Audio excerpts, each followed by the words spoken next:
Assalamualaikum warahmatullahi wabarakatuh. Alhamdulillahirabbil alamin wa bihi nasta'in wa ala umuri dunya waddin wa ala alihi washabihi ajmain. Robbi zidni ilman warzuqni fahman. Alhamdulillahirabbil alamin, sholih dan sholihah ustazah semuanya. Hari ini kita berjumpa lagi ya dengan Ustazah Dinda tentunya dalam pembelajaran bahasa Indonesia di kelas 8. Nah, materi yang akan dibahas pada hari ini itu sama persis ya, memang lanjutan dari pembahasan 2 minggu yang lalu. Mengenai apa? Oke, mengenai teks berita. Kalau minggu lalu kita membahas mengenai ciri-ciri dan juga unsur-unsur. Kira-kira pembahasan apa ya di pertemuan yang hari ini? Tapi sebelumnya Ustazah mau review dulu. Dari yang minggu lalu ada yang namanya unsur-unsur dari teks berita. Ya, unsur-unsur teks berita itu ada apa aja sih? Ini Ustazah tuliskan singkatannya. Ya, ada adiksimba. Kita awali dari A. A ini kata tanya yang digunakan untuk menanyakan peristiwa. Ya, kata tanya apa? Betul. Kemudian di ini untuk menanyakan tempat. Di mana? K-nya untuk menanyakan waktu. Kapan? Betul sekali. Si-nya. Si ini untuk menanyakan orang. Siapa? Betul sekali. M-nya menanyakan alasan. Mengapa? Oke, dan yang terakhir ada ba. Ba ini kata tanya yang digunakan untuk menanyakan proses. Kira-kira apa? Betul sekali. Bagaimana? Nah, ini ya yang minggu lalu kita bahas. Oke, hari ini apa yang akan kita bahas? Nah, sebelumnya kalian silakan baca dulu, ada kompetensi dasar. Nah, silakan dilihat dan dibaca poin-poinnya. Yang pertama adalah menelaah struktur. Nah, nanti jadi dalam pembahasan ini kalian akan belajar mengenai struktur dan kalian akan diminta nanti menelaah struktur dan juga kaidah kebahasaan yang ada di dalam teks berita. Ya, kemudian terakhir nanti kalian akan diminta untuk membuat video, ya, membacakan teks berita atau menulis teks berita. Nanti itu pembahasan yang terakhir ya, materi yang terakhir. Oke, kita langsung masuk saja ke struktur teks berita. Jadi, dalam bahasa Indonesia itu pembahasannya tidak jauh dari pengertian, ciri-ciri, struktur, dan kaidah kebahasaan. Ya, nah, apa gunanya struktur ini? Struktur ini berguna agar ketika kalian nanti menulis suatu berita atau misalkan teks-teks yang lainnya itu terstruktur dan paragraf satu dengan paragraf yang lainnya itu padu. Padu itu apa? Nyambung ya.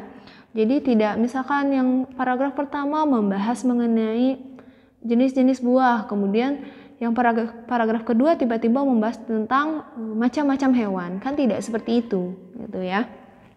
Jadi gunanya agar terstruktur. Ada apa saja sih di dalam teks berita itu strukturnya? Ya, yang pertama itu ada judul. Nah, kemudian ada apa lagi? Ada teras berita, ada tubuh, dan juga ada ekor. Judul itu pasti selalu ada dalam semua teks. Jadi bukan teks berita aja, tapi semuanya juga. Ada istilah teras, ada istilah kepala. Jadi bilangnya boleh teras, boleh kepala ya, sama aja. Oke, kita lihat lagi. Nah, teras berita ini paling penting ya karena ada di atas.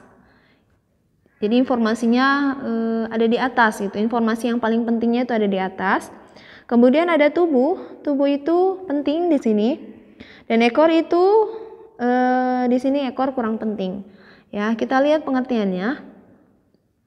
Judul berita.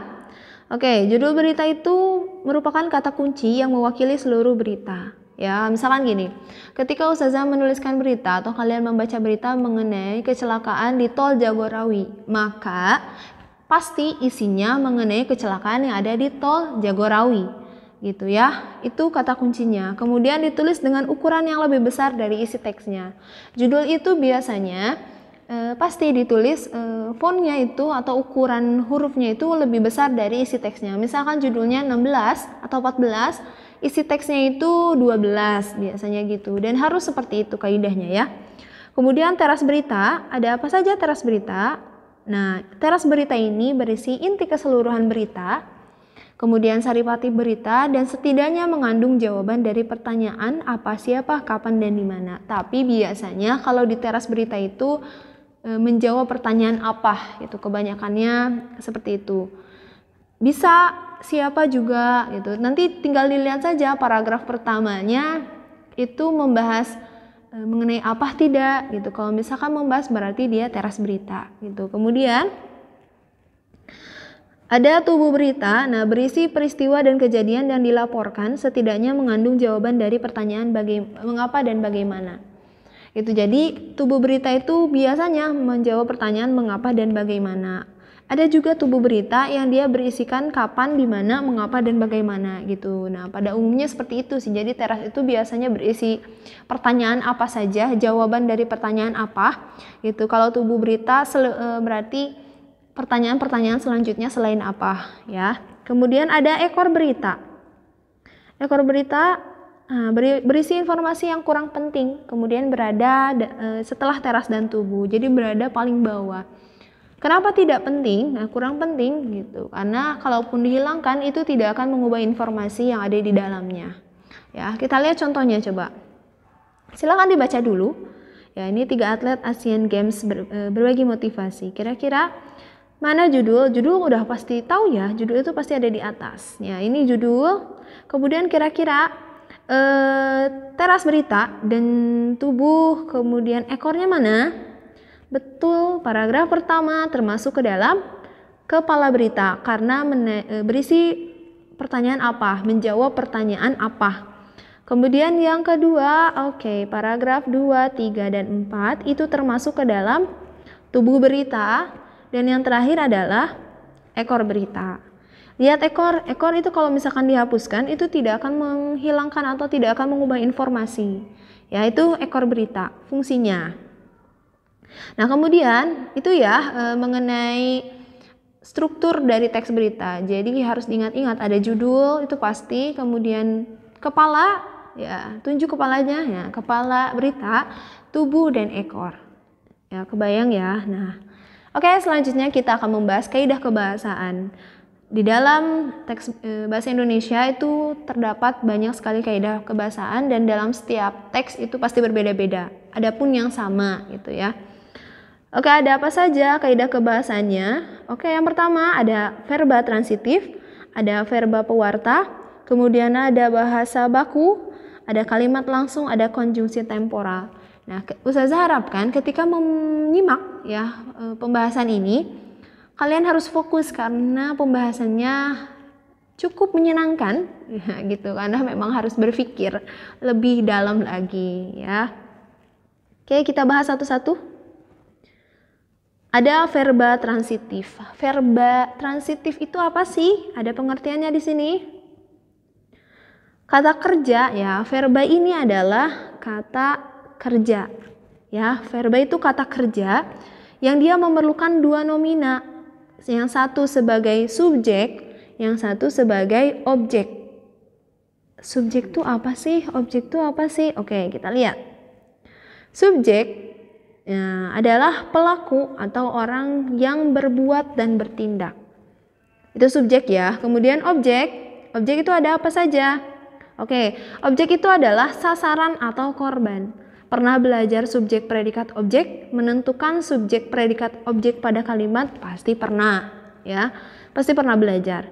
Atau setidaknya kalian pernah mendengar lah gitu ya, pernah mendengar subjek predikat objek. Kita lihat contohnya. Di sini ada kalimat Sheila mengunjungi SMK Pembina 1 Palembang. Kita analisis fungsi ya. Analisis fungsi ini berkaitan dengan subjek, predikat, dan objeknya. Mana subjeknya? Mana pelakunya? Pelakunya adalah betul sekali ya. Jadi Sheila ini adalah subjek yang melakukan ya. Mengunjungi ini adalah predikat ya, kata kerja di sini. Kemudian SMK Pembina 1 Palembang itu adalah objek atau sasarannya, tempatnya ya yang dituju. Kemudian yang kedua, Joan membeli surat kabar terbitan hari ini. Subjeknya mana? Joan, betul. Membeli itu apa? Analisis fungsinya? Betul, predikat. Karena dia di sini melakukan pekerjaan yaitu membeli. Kemudian ada surat kabar terbitan hari ini termasuk ke dalam objek. Ya. Paham ya? Nah, kemudian ada lagi nih. Kakak membelikan Anis boneka baru. Subjeknya mana? Kakak, oke. Membelikan itu termasuk predikat. Anis. Anis apa? Objek. Nah, boneka baru ini apa? Objek kah? Adalah, kita lihat, pelengkap. Nanti saya jelaskan pelengkap, apa perbedaan antara pelengkap dengan objek. Ya, tapi verba transitif itu dia yang ini nih. Ini verba transitif. Jadi hanya menggunakan subjek dan predikat. Ini ada yang namanya duit transitif, tapi kita tidak membahas ini ya hari ini. Ini Ustazah hanya menyertakan contoh untuk kalian nanti bisa membedakan antara objek dan pelengkap. Ini duit transitif. Ya. Kemudian ada lagi contohnya. Nah, ibu menamai bayinya Winda. Ini termasuk sama ya, duit transitif. Oke, sekarang Ustazah akan menjelaskan perbedaan dari objek dan pelengkap. Ini. Ciri dari objek adalah dia bisa dipindahkan ke depan, ya. Objek itu bisa dipindahkan ke depan. Nah, nanti ada yang namanya kalimat aktif. Kalimat aktif. Ada kalimat pasif.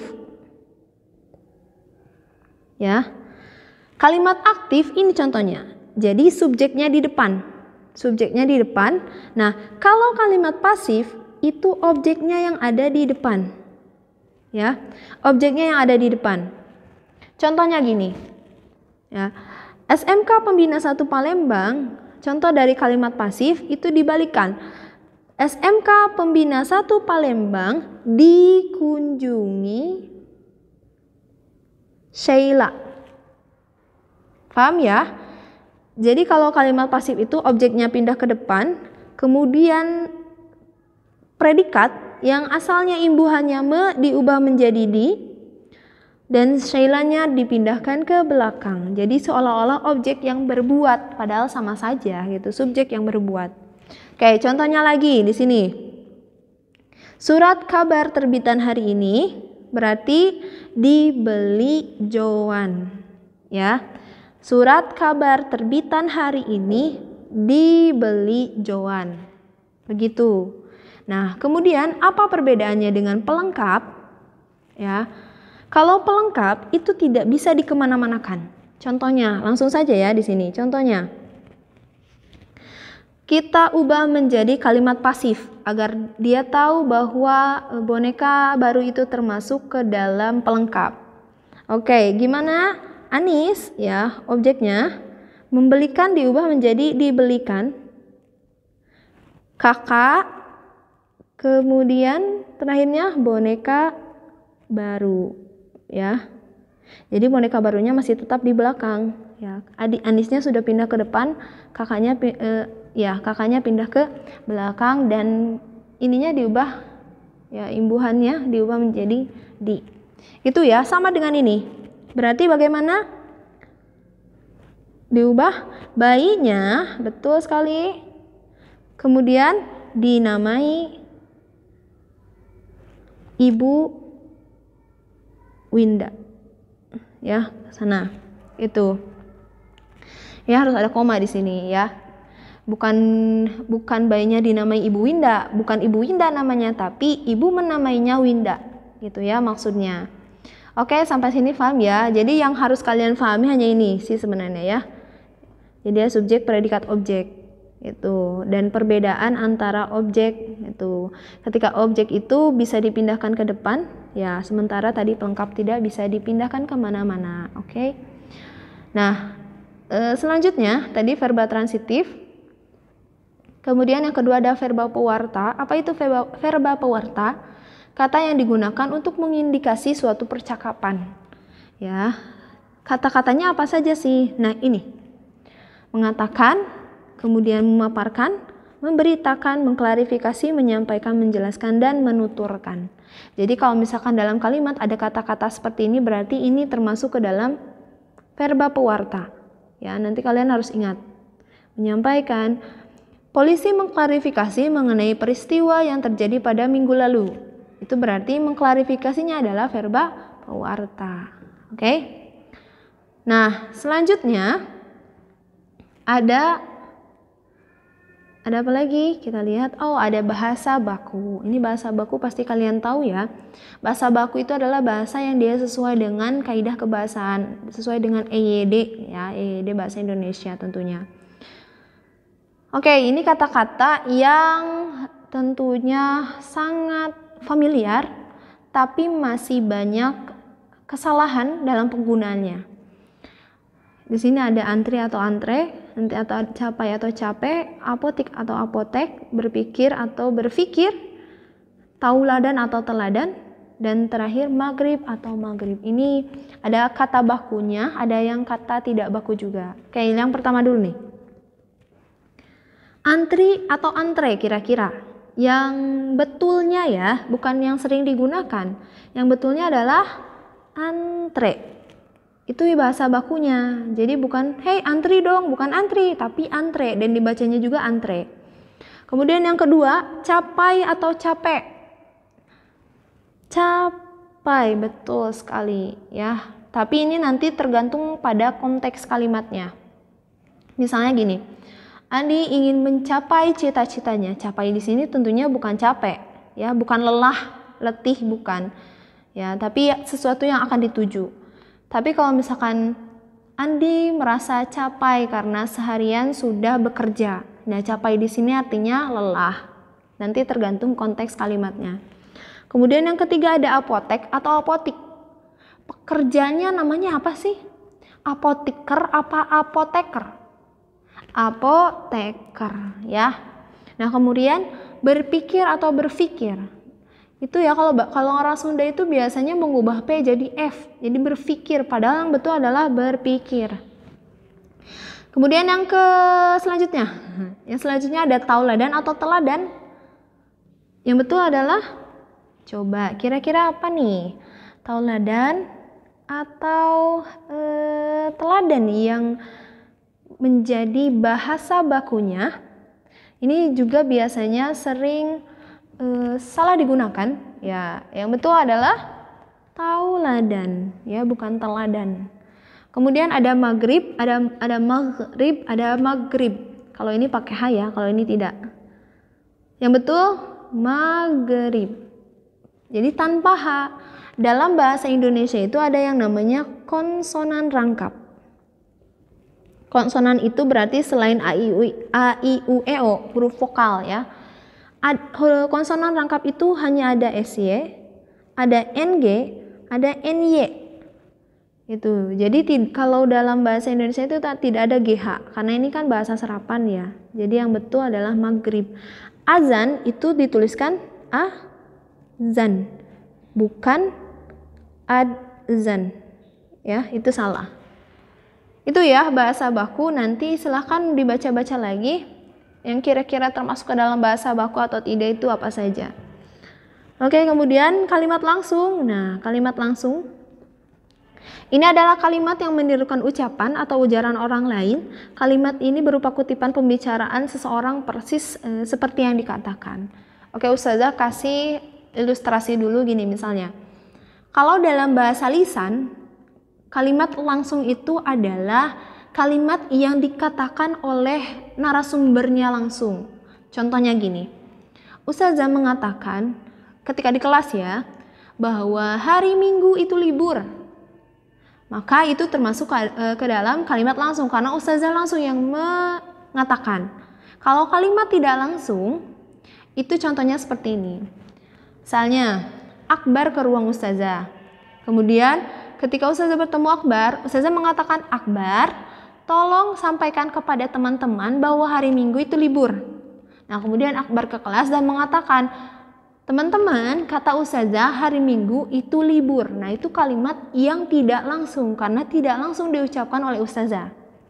Kemudian bagaimana bisa menentukan ya, bagaimana caranya bisa menentukan bahwa itu kalimat langsung atau tidak di dalam teks? Ada ciri-cirinya. Nah, ini cirinya. Yang pertama, dia itu kalimat yang ditandai dengan petik 2 ya, ini petik 2. Kemudian huruf pertama pada kalimat yang dipetik menggunakan huruf kapital. Jadi setelah tanda petik ini harus huruf kapital, nggak boleh huruf kecil ya. Kemudian yang ketiga, kalimat petikan dan kalimat pengiring, nanti ada kalimat pengiring, dipisahkan dengan tanda baca koma. Kalau tidak ada kalimat pengiring, itu tidak usah menggunakan koma, langsung titik saja. Contohnya bagaimana nih contohnya? Ya, ini koma. Nah, aku akan pergi ke luar negeri selama beberapa minggu. Ini, mohon maaf keliru, harusnya koma ya. Kata Andi, berarti ini Andi yang berkata langsung. Kalau kalimat tidak langsung berarti bagaimana? Berarti Andi mengatakan menggunakan imbuhan, ditambahkan imbuhan. Mengatakan tadi verba pewarta bahwa ia akan pergi ke luar negeri selama beberapa minggu. Ini aktif ya. Nah, ini pasif. Itu. Oke, kemudian yang kedua. Yang kedua ada kalimatnya. Sebelumnya, tuan rumah bersama satu orang warga mencoba mengeksekusi sarang tawon. Papar Paing. Ini juga kalimat langsung. Berarti Paing yang mengatakan. Kalau misalkan bukan Paing yang mengatakan berarti bagaimana? Pindahkan Paingnya ke depan. Paing mengatakan. Ya. Jadi diubah. Oh sorry, bukan mengatakan, tapi memaparkan bahwa, menggunakan bahwa ya, sebelum langsung masuk ke sini. Itu ya, lihat tandanya, tanda bacanya. Di sini ada petik 2, ya, sebentar. Oke, di sini ada petik 2, menandakan bahwa ini adalah kalimat langsung. Kemudian mana yang termasuk ke dalam kalimat pengiring? Ini kalimat pengiring. Kata Andi, papar Paing, itu ucap Tarno misalkan, ya. Nah kemudian dia menggunakan huruf kapital setelahnya, setelah tanda baca petik 2 tentunya ya. Itu kalimat langsung dalam tulisan ya. Kalau kalimat langsung dalam ucapan tadi yang seperti Ustazah contohkan. Gitu. Oke, selanjutnya ini yang terakhir, konjungsi. Apa itu konjungsi? Konjungsi adalah nih, kata-kata yang digunakan untuk menghubungkan kata dengan kata, klausa dengan klausa, atau kalimat dengan kalimat. Jadi secara ringkasnya adalah kata hubung. Gitu ya. Kemudian konjungsi itu ada 2 di dalam teks berita ya, tetapi konjungsi itu sebenarnya banyak banget. Ya, banyak banget. Nanti kita akan bahas. Ada konjungsi penerang, ada konjungsi temporal. Kita bahas satu-satu. Konjungsi penerang itu apa sih? Kayak lampu?